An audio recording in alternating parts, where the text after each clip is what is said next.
श्रद्धा के पाप को पाप नहीं समझते लोग, और ये चारित्र क्रिया कांड के पाप कोई पाप और पुण्य, इसी को पुण्य समझते हैं, जबकि असली संसार का कारण श्रद्धा का पाप है। असली संसार का, असली चार गति परिभ्रमण करने का कारण ये खाना पीना उठना बैठना सोना रोना धोना नहीं है। इससे कोई जीव चार गति में नहीं घूमता कि मैं बहुत सारा भोजन करता हूँ, मुझे खाने पीने का बहुत शौक है इसलिए मैं संसार में घूम रहा हूँ ना। मैं अपनी विपरीत मान्यता के कारण संसार में घूम रहा हूँ, और वो मेरी विपरीत मान्यता क्या है कि मैं शरीर हूँ, मैं किसी को बचा सकता हूँ, मैं किसी को मार सकता हूँ, मैं भोजन कर सकता हूँ, मैं किसी से पैसा छीन सकता हूँ, किसी को दे सकता हूँ, किसी को सुखी कर सकता हूँ, किसी को दुखी कर सकता हूँ, मैं घर बना सकता हूँ, मेरी स्त्री पुत्र मकान दुकान है, मैंने इतने जीवों की रक्षा करी, मैंने मंदिर बनाया, मैंने दान दिया। ये जो असली तुम्हारे अंदर श्रद्धा में विपरीत मान्यता है, असली संसार का कारण ये, असली पाप ये है।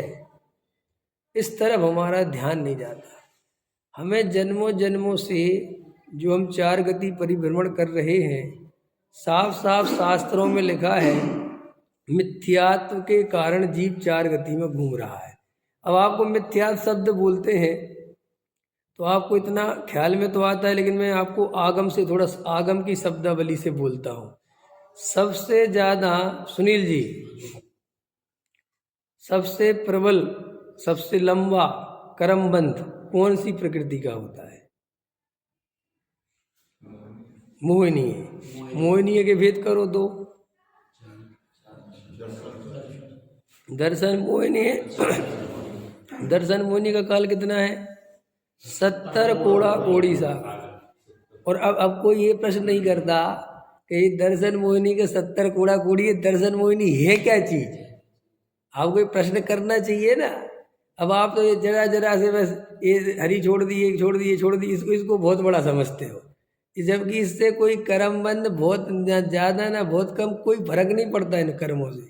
असली कर्मबंध तो वो दर्शन मोह का है, उस तरफ तो आपका ध्यान ही नहीं जाता। देखो, मैं हरी नहीं खाता, ध्यान देना, मैं हरी नहीं खाता, और मेरी मान्यता ये है कि मैं हरी नहीं खाता, मैंने हरी छोड़ दी और मैं हरी नहीं खाता। ठीक, तो हरी नहीं खाता, उसका जितना मुझे पुण्य बन रहा होगा, उसी समय उससे 1000 गुना मुझे, करोड़ गुना इस बात का बंध हो रहा है कि मैं हरी नहीं खाता, ये मिथ्यात्व है। इस तरफ हमारा ध्यान नहीं जाता। और एक सम्यक दृष्टि हरी खाता है, समझ में आया? आप देखना ध्यान से, और उसकी श्रद्धा में निर्णय है कि मैं खाने वाला नहीं, एक सम्यक निर्णय, इसलिए उसके दर्शन मोह का बंध नहीं होता। और दूसरा, उसे चारित्र मोह की कमजोरी है, ये मेरे चारित्र मोह की कमजोरी है कि अभी ये भूख प्यास और ये खाने पीने के परिणाम आते हैं, ये मेरा स्वभाव नहीं है, इसलिए उसको भेद ज्ञान की धारा। तो ये भेद ज्ञान की धारा और वहाँ श्रद्धा सम्यक, तो उसको भोगने के काल में भी नहीं भोगने वाले से निरंतर निर्जरा ज्यादा होती है। ज्यादा क्या, उसे तो निर्जरा होती ही नहीं मिथ्या दृष्टि को। अब इस तरफ हमारा ध्यान नहीं जाता, हमें ये बिल्कुल ख्याल में नहीं आता। और हमें ये जो जीवन मिला है, अमूल्य भाव मिला है, ये हम दर्शन मोह के नाश में अपनी ताकत नहीं लगाते, और ये मात्र परिणाम क्रिया में जीवन चला जाता है। और अपन को कोई बात अंदर में बैठती भी नहीं कि अरे सबसे बड़ा पाप तो मिथ्यात्व है, मैं किसी को मारता हूँ या मैं किसी को बचाता हूँ, ये मान्यता ही तो महादुख रूप है। अब मैं बचाऊं कि मारूं, ये बचाने का परिणाम आया, ये शुभ भाव आया। इंजीनियर साहब, रमेश जी, समझ में आ रहा है कि नहीं आ रहा? ये बचाने का भाव आया तो क्या मानना चाहिए? बचाने वाले भाव को अच्छा मानना चाहिए कि बुरा मानना चाहिए? बचाने का भाव आया तो उसे अच्छा भाव मानना चाहिए कि बुरा भाव मानना चाहिए? है शुभ भाव है, नहीं उसे क्या माने अपन? अच्छा माने कि बुरा माने? क्या माने फिर? अच्छा और बुरा से तीसरी अवस्था कौन सी होती है? अच्छा नहीं माना, बुरा नहीं माना, तो तीसरी कौन सी अवस्था होती है? भाई ये भाव बंध का कारण है, ये आश्रव है, ये मेरा स्वरूप नहीं है, ये अस्थिरता जन्य दोष भारी, ये बचाने का भाव वस्तु स्वरूप में नहीं है, ये मर्यादा का उल्लंघन करके होता है। समझ में आया? हाँ, हमें ये जो बचाने का भाव आया ये मर्यादा का उल्लंघन है। क्यों मर्यादा का उल्लंघन?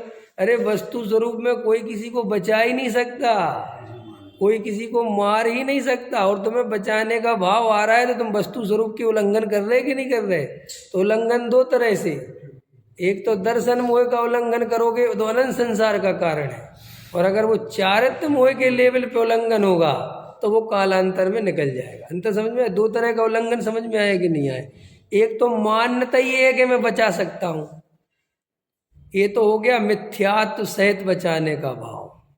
क्या? पूजा करने का भाव आया ना, पूजा करने का, तो यही मान्यता हो कि मैं पूजा कर सकता हूं, और फिर पूजा भी हो गई, तो यह है मिथ्यात्व सहित पूजा। पकड़ में आया? अब पूजा करने का भाव तो आया, लेकिन अंदर मान्यता है कि मैं पूजा करने वाला नहीं, मैं तो जानने वाला हूं, तो कम से कम वहां मिथ्यात्व नहीं है। तो पूजा करने का जो भाव है उसके प्रति उसका निर्णय है कि आश्रव भाव है, बंध का कारण, तो उसे सम्यक ज्ञान है।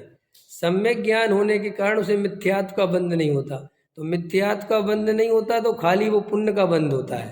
वो मिथ्या दृष्टि जीव को जिस समय पुण्य बंधता है उसी समय घनघोर मिथ्यात्व का बंध होता है। घनघोर, क्या कहा मैंने? इसलिए मिथ्यात्व के बंध से डरो। तो मैंने शुरुआत क्या कहाँ से करी थी कि सारी दुनिया में श्रद्धा के पाप को कोई पाप ही नहीं समझता। मेरे अंदर 24 घंटे मैं शरीर हूँ और मैं शरीर की क्रिया का करता हूँ। क्या क्या कह रहा हूँ ट्विंकल? मेरे अंदर 24 घंटे मैं शरीर हूँ और मैं शरीर की क्रिया का करता हूँ, और मैं सेठ हूँ, मैं पंडित हूँ, मेरे परिवार है, मेरे ये है वो है, जो भी आप लगा लो, उसका विस्तार कर लो। ये 24 घंटे जो मान्यता चल रही है, इससे बड़ा पाप दूसरा नहीं है।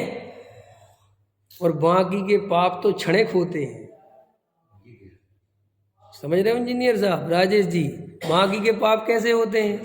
क्षणिक होते हैं, इसलिए उनका फल अनंत संसार नहीं हो सकता। गहराई से समझना क्या कह रहा हूं। जो बाकी के पाप, जैसे मुझे अभी खाने पीने का परिणाम तो कितनी देर रहेगा, स्त्री का परिणाम कितनी देर रहेगा, कमाने का परिणाम कितनी देर रहेगा, बच्चों का परिणाम कितनी देर रहेगा, लेकिन मैं शरीर हूं, मैं शरीर की क्रिया का करता हूं, ये कितनी देर रहता है? ये 24 घंटे रहता है, इसलिए 24 घंटे बंद होता है। असली बंद का कारण ये है, और आपका ध्यान यहाँ नहीं जाता। आप जे बजे सड़े सड़े से 2-4 उठापटक करके वो असली मान्यता मिथ्यात्व वाली ज्यों की तो बैठी रहती है। 1-8 लाख का दान दे दिया, थोड़ा मंदिर में पूजा कर ली, थोड़ा धोती पहन ली, फिर उतार दी, फिर पहन ली, फिर कुछ खाने पीने में 2-4 सुधार कर लिया, फिर तीर्थ की वंदना करने चले गए, बस हो गया धर्म।